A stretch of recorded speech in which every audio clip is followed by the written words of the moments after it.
death.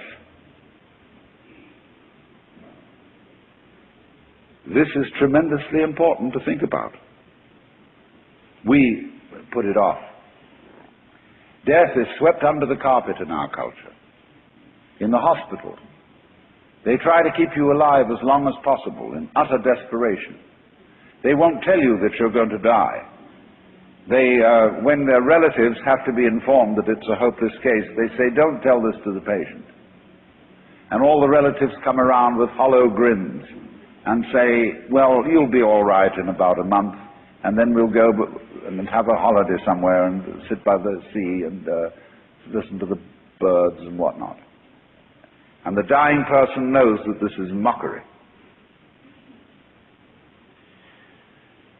Well, of course, we've made death howl with all kinds of ghouls. We've invented dreadful afterlives.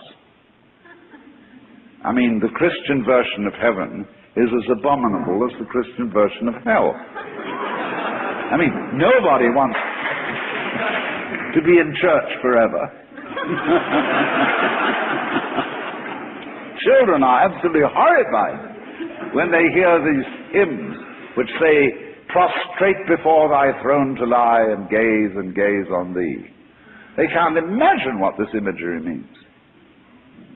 So the idea of what might happen after death, well, you're going to be faced with your judge, the one who knows all about you. This is Big Papa, who knows you were a naughty boy and a very naughty girl, especially girl, from the beginning of things. He's going to look right through to the core of your inauthentic existence.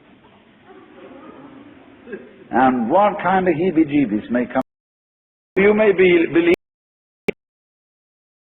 that your next life will be the rewards and the punishments for what you've done in this life. And you know you've got away with murder in this life. And the most awful things are going to happen next time around. So you look upon death as a catastrophe. Then there are other people who say, well, when you're dead, you're dead. Nothing going to happen at all. So what you got to worry about?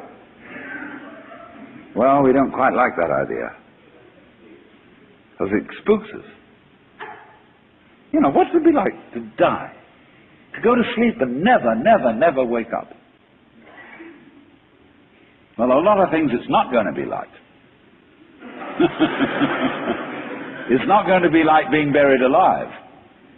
It's not going to be like being in the darkness forever. I tell you what, it's going to be like as if you never had existed at all. Not only you, but everything else as well. That just there was never anything, and there's no one to regret it. And there's no problem. Well, think about that for a while. It's kind of a weird feeling you get when you really think about that. You really imagine it.